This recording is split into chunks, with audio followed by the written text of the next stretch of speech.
आदाब अर्ज़ है क्राइम शो बेनकाब में आपका खैर मकदम है। मैं हूं रिजवान मलिक। नाजरीन, इस प्रोग्राम के जरिए हम बेनकाब करेंगे उन दहशत गर्दों के खौफनाक चेहरों को जिनकी वहशियाना करतूतों ने इंसानियत को शर्मसार कर दिया है। ये वो चेहरे हैं जो हमारे और आपके बीच रहकर साजिशों का जाल बुनते हैं और देते हैं खतरनाक वारदातों को अंजाम। तो चलिए ऐसे चेहरों से उठाते हैं नकाब और करते हैं इनको बेनकाब।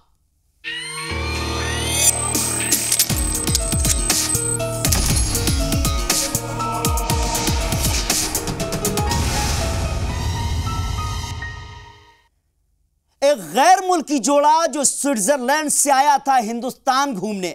मोहब्बत की नगरी आगरा से 30 किलोमीटर दूर कुछ मनचलों ने उस पर जानलेवा हमला कर लहूलुहान कर दिया। मेहमानों के साथ हुई इस बदसलूकी को जब रियासती और मरकजी हुकूमत ने संजीदगी से लिया तो हमलावर पहुंच गए सलाखों के पीछे। क्या है पूरा मामला, देखते हैं इस रिपोर्ट में।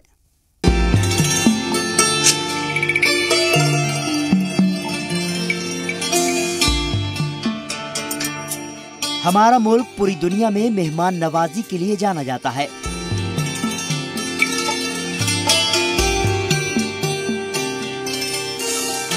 और मेहमानों को हमारे यहाँ भगवान से कम नहीं समझा जाता।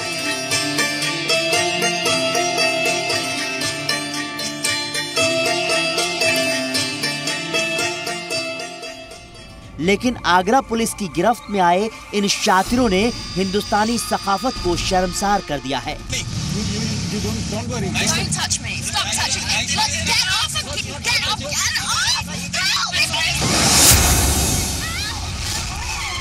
इन मुलजिमों पर स्विट्जरलैंड से आए प्रेमी जोड़े को पीट कर लहूलुहान करने का इल्जाम है। पुलिस ने इस मामले में शामिल सभी 5 मुलजिमों को गिरफ्तार कर लिया है, जिनमें कुछ नाबालिग हैं।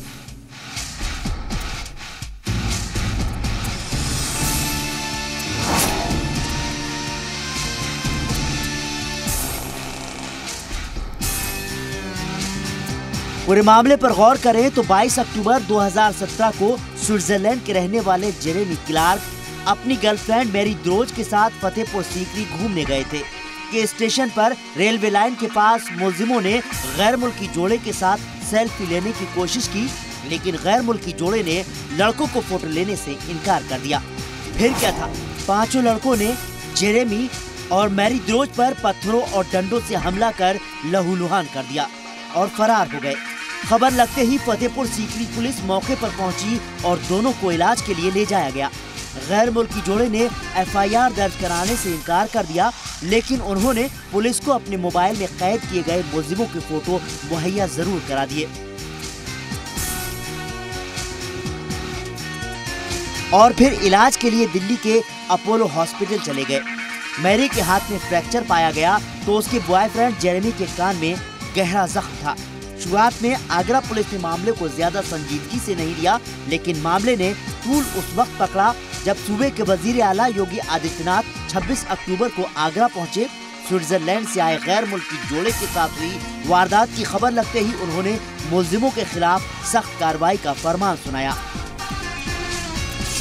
खबर लगते ही वजीर खारजा सुषमा स्वराज ने इस मामले में यूपी हुकूमत से जवाब मांगा तो अपोजिशन ने भी इस मामले में यूपी सरकार पर निशाना साधना शुरू कर दिया। मैं जानना चाहता हूं वो रोमियो वाली पुलिस कहां पर है? वो रोमियो वाली पुलिस कहां पर है? और पता कर लीजिए आप, जिन लोगों ने ये छेड़खानी की है वो कहीं न कहीं भारतीय जनता पार्टी से ही जुड़े लोग होंगे। कर लीजिए कौन पार्टी के होंगे, जरा मालूम कर लीजिए, ज्यादा अच्छा होगा। मैं जानता हूँ कौन पार्टी के होंगे, लेकिन मैं अपने मुंह से नहीं कहूँगा, आप खुद ही मालूम कर लीजिए। क्योंकि उत्तर प्रदेश में बीजेपी वाले थानों पे कब्जा कर रहे हैं, हमले कर रहे हैं, मार रहे हैं, गुंडागर्दी कर रहे हैं, तो आप समझ लीजिए कहाँ पर के लोग। अब यूपी पुलिस ने भी मामले को संजीदगी से लेते हुए पहले राजस्थान के भरतपुर से एक मुलजिम को गिरफ्तार किया और उसके बाकी साथियों के बारे में जानकारी जुटाई। अभियुक्तों को लिखाया गया था, जिसमें बताया गया था कि 4 अभियुक्त इसमें शामिल है। एक को गिरफ्तार कर लिया गया है और शेष के खिलाफ अभी पुलिस द्वारा ठोस प्रयास किए जा रहे हैं कि उनको भी गिरफ्तार करके उनके खिलाफ कार्रवाई करें। जिसके बाद पुलिस ने सभी 5 मुलजिमों को गिरफ्तार कर लिया।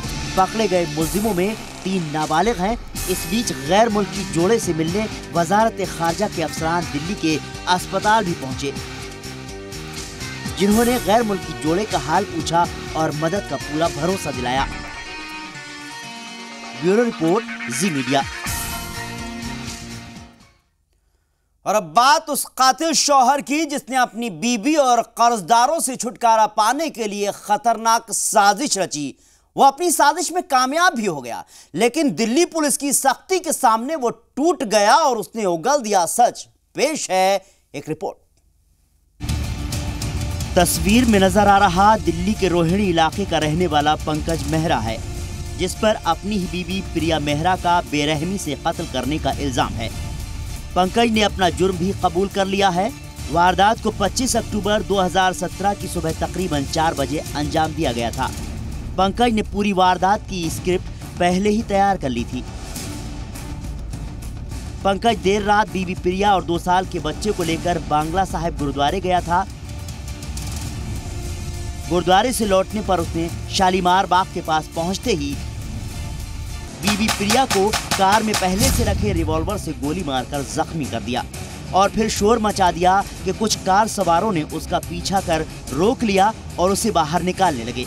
लेकिन जब वो बाहर नहीं निकला तो बदमाशों ने फायर कर पहले तो उसकी कार का शीशा तोड़ा और फिर उसके ऊपर फायर कर दिए, जो उसकी बीवी प्रिया को लग गए, जिसके बाद वो प्रिया को अस्पताल लेकर गया, लेकिन उसकी मौत हो गई। पुलिस की शुरुआती तफ्तीश में पंकज ने पुलिस को बताया कि वारदात को अंजाम देने वालों से उसने कर्ज ले रखा है। पंकज के घर वालों ने भी इस बात की हामी भर दी कि कर्जदार उसे ढूंढ रहे थे। कह रहा पंकज को बुला लो जहाँ पर भी है, पंकज को हम ढूंढ रहे हैं, छोड़ेंगे तो है नहीं हम, या पैसा या बंदा। मैंने कहा भैया पैसे तेरे को दे देंगे, तेरे से पैसे, तेरे पैसे कहीं नहीं जाते। कहता उसको ढूंढ रहे हैं बंदे, कब तक इसकी किस्मत साथ दे देगी। ये पंकज ये अभी इतना मेरे को धमकी देकर के ये चला गया। पुलिस ने तफ्तीश को आगे बढ़ाया। मौके वारदात के आसपास लगे सीसीटीवी कैमरों को खंगाला गया। पुलिस को सीसीटीवी में कैद पंकज की कार तो दिखी, लेकिन कोई दूसरी कार उसका पीछा कर रही है ऐसा कुछ नहीं पाया गया। पुलिस ने पंकज मेहरा को हिरासत में लिया और सख्ती से पूछताछ की तो उसने अपनी बीवी का कत्ल करने की बात कबूल ली।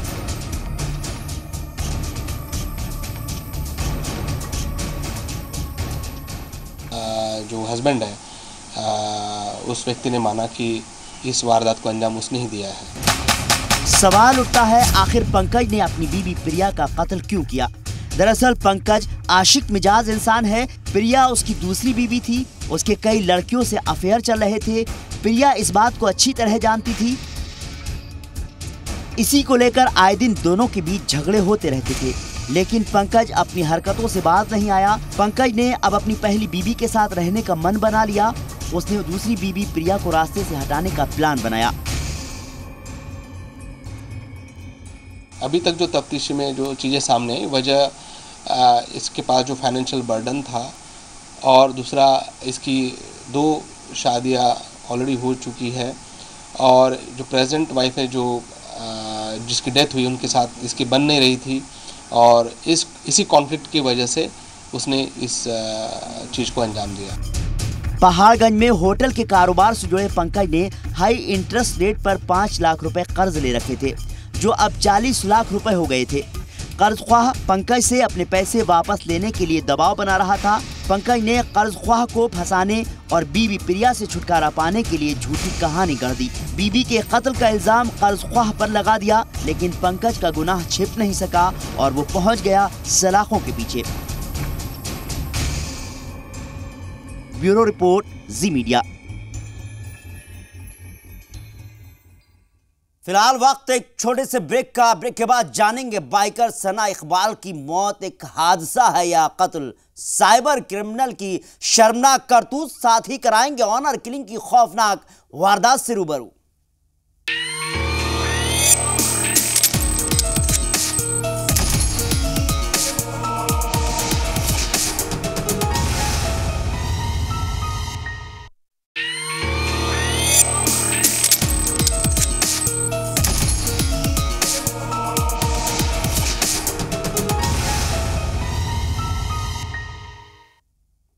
ब्रेक के बाद आपका खैर मकदम है। आप देख रहे हैं क्राइम शो बेनकाब। बात हैदराबाद की मशहूर बाइकर सना इकबाल की, जिनकी कार सड़क हादसे में मौत हो गई। सना की मां इसे हादसा मानने को तैयार नहीं है। उन्होंने सना के शौहर पर साजिश के तहत कत्ल करने का इल्जाम लगाया है। सना की मां किस बुनियाद पर इसे कत्ल करार दे रही हैं, देखते हैं इस रिपोर्ट में। हवा से बातें करने वाली हैदराबाद की बाइकर सना इकबाल ने 30 साल की उम्र में ही दुनिया को अलविदा कह दिया। 24 अक्टूबर की अलसुबह वो शौहर नदीम के साथ अपने घर जा रही थीं कि हैदराबाद के आउटर रिंग रोड पर नरसिंगी पुलिस थाना इलाके में उनकी कार डिवाइडर से टकरा गई। इस हादसे में सना की मौत हो गई तो उनके शौहर नदीम शदीद तौर पर जख्मी हो गए। सना की मौत के एक दिन बाद उनकी मां शाहीन खान ने इस हादसे पर सवाल उठा दिए। उन्होंने इसे हादसा न मानकर कत्ल करार दे दिया। शाहीन खान ने सना के शौहर पर ही प्लानिंग के तहत कत्ल करने का इल्जाम लगा दिया। शाहीन खान ने इस मामले में पुलिस में भी शिकायत दर्ज कराई है। शाहीन खान किस बुनियाद पर हादसे को कत्ल करार दे रही हैं, सुनते हैं उन्हीं की जुबानी। The way the accident has happened, the door bumped inside the car. Left door bumped inside the car. So what should have been the result of that accident? Her left leg should have been fractured or broken also from the knee onwards. But on left side of the leg there is no injury at all. How it could be possible? The accident impact from left side and the injuries on right side like that. Why the green and blue color patches are there on the body? Like somebody has beaten with the blows. It is like that. Now, if she sustained that type of injuries on right side, the person who is just sitting beside her, even he should have sustained it. So he did not sustain any bleeding injury, any fracture, nothing is there. पेशे से engineer सना की 3 साल पहले नदीम से शादी हुई थी। दोनों के बीच अक्सर झगड़े होते थे। सना अपने शौहर से अलग मां के साथ रहती थी। सना और नदीम का 2 साल का बेटा भी है। सना की मां के मुताबिक नदीम अक्सर सना के घर आता था, झगड़ा करता था और रात में हंगामा करता था। कई बार पुलिस से इसकी शिकायत भी की गई थी। वारदात वाली रात भी नदीम सना के घर आया था और उसे अपने साथ चलने के लिए कह रहा था। सना उसके साथ नहीं जाना चाहती थी, लेकिन नदीम और हंगामा ना करे इसलिए वो उसके साथ चली गई। शाहीन खान ने सना के शौहर नदीम उनकी सास पर कत्ल का इल्जाम लगाया है। शाहीन खान का दोनों के रिश्तों को लेकर और क्या कहना है, वो बार बार सना के कत्ल किए जाने की बात क्यों दोहरा रही हैं, सुनते हैं उन्हीं की जुबानी। Yesterday also he did the same thing in the night at about 2 or 2:30 he came. Sana's office used to be after office she used to be back around 2 o'clock in the night. So the moment she came home. She used to carry her baby to the baby care center, and she came along with the baby, and she told her that my husband has come and he's forcing me to come along with him in his car. So I'll go for half an hour and come back. And he's telling that give the son in the house, don't carry him. So she told her to take the baby and she went along with him. Actually she was not willing to go with him, but he was just abusing her, just come with me. So that's why she said everybody is sleeping here now, again he'll create panic. That's why she went along with him. Yesterday he planned such a good planning he did. He gave it a turn as an accident, but it was a very pre-planned, well organized. It's a cold-blooded murder. And only from the left side, the door where she was sitting, that has been damaged. And as per her injuries and as per the appearance of the car, it does not look that the accident was so severe. This has been done. How he managed such a planning, we don't know, but it's a cold-blooded murder. He and his mother both conspired to eliminate my daughter. लेकिन सुनने में बहुत आया था कि उनके husband हमेशा issues create करते थे एंड जिनकी वजह से वो अपसेट थी। उन्होंने, उनकी मदर, उनकी सिस्टर, सब ने बहुत कंप्लेंट्स किए हैं, मगर अगर अभी भी इतना सब होने के बाद अब सना अब हमारे बीच है भी नहीं, इसके बाद भी अगर कोई कुछ नहीं करता है उसके हस्बैंड के लिए, तो फिर तब तो फिर इस दुनिया में कोई भी लड़की सेफ नहीं है उस तरीके से। बाइकर सना 2015 में अकेली ही बाइक से पूरे मुल्क में घूमी थी। उन्होंने बाइक से 38,000 किलोमीटर का सफर तय किया था। मुल्क में उन्हें एक बाइकर के तौर पर पहचाना जाता था। उनकी मौत हादसा है या कत्ल, ये तो जांच के बाद ही साफ हो पाएगा। जी सलाम के लिए हैदराबाद से ब्यूरो रिपोर्ट। बात वाराणसी के उस साइबर क्रिमिनल की जो पहले तो लड़कियों से दोस्ती करता है, फिर उनके फोटो से छेड़छाड़ कर फहश तस्वीरें बनाकर फर्जी फेसबुक आईडी के जरिए वायरल कर देता है। उसकी शिकार एक खातून को जब इस बात का पता चला तो मुलजिम पहुंच गया सलाखों के पीछे। वाराणसी के चौक थाना पुलिस की गिरफ्त में आया राकेश सिंह है, जो लड़कियों की फर्जी फेसबुक आईडी बनाकर उन्हें बदनाम करने की शर्मनाक करतूतों को अंजाम देता आ रहा है। राकेश सिंह पहले तो लड़की से दोस्ती का हाथ बढ़ाता है, उसके फेसबुक से फोटो अपलोड करता है, फोटोशॉप के जरिए फोटो एडिट कर उसकी पॉर्न पिक्चर बना लेता है और फिर उसी लड़की के नाम से फर्जी फेसबुक आईडी बनाकर उसके फोटो लोगों को भेज देता है। इसी बीच राकेश की दोस्ती चौका थाना इलाके की एक लड़की से हो गई। उसने लड़की के फेसबुक से फोटो अपलोड कर उनके साथ छेड़खानी की और फिर लड़की की फर्जी फेसबुक आईडी के जरिए उसके एडिट किए गए फोटो वायरल कर दिए। मुतासिरा को जैसे ही इस बात का पता चला, उसके पैरों तले की जमीन खिसक गई, जिसके बाद मुतासिरा के घर वालों ने मामले की शिकायत पुलिस से की। फिर क्या था, चौक थाना पुलिस और क्राइम ब्रांच ने मुलजिम राकेश को गिरफ्तार कर लिया।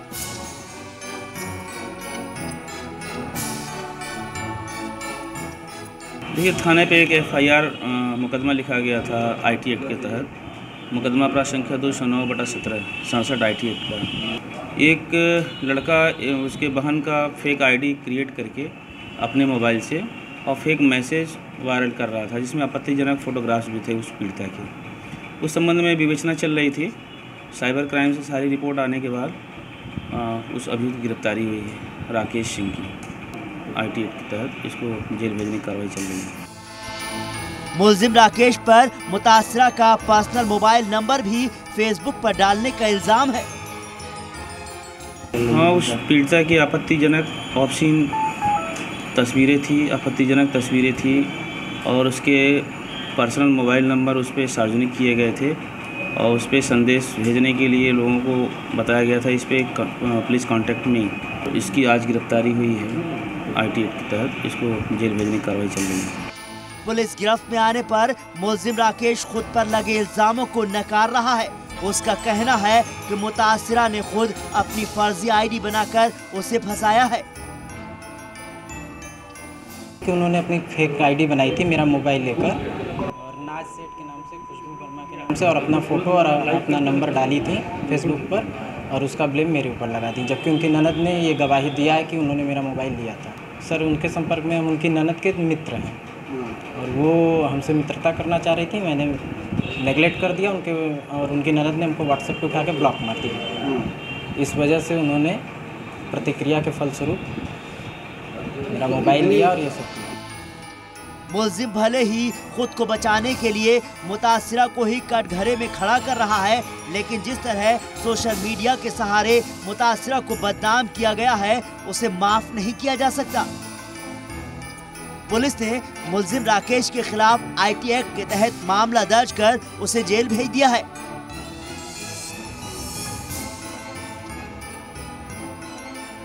जी सलाम के लिए वाराणसी से ब्यूरो रिपोर्ट।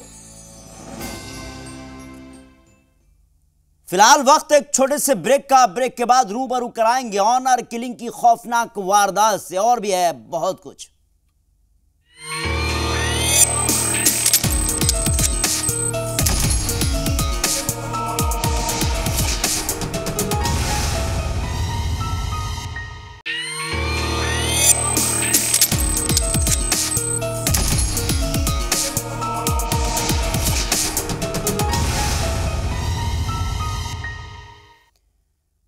ब्रेक के बाद आपका खैर मकदम है। आप देख रहे हैं क्राइम शो बेनकाब।